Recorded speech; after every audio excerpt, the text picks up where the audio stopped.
Запись пошла. Мне мама купила здоровый батут. Вы понимаете, тут уже дождь пошел. Тимур, давай, дождь начинается. Я 2 минуты. Хорош. Надо только сделать реакцию на батут.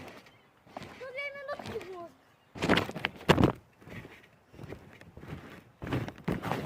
Ну, это мелкий. Он сейчас исчезнет. Это мелкий.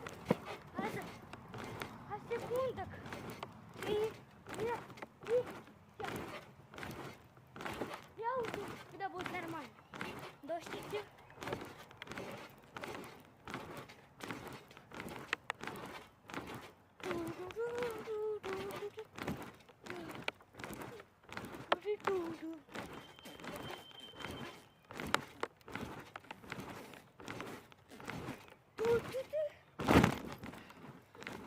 Делай трюк.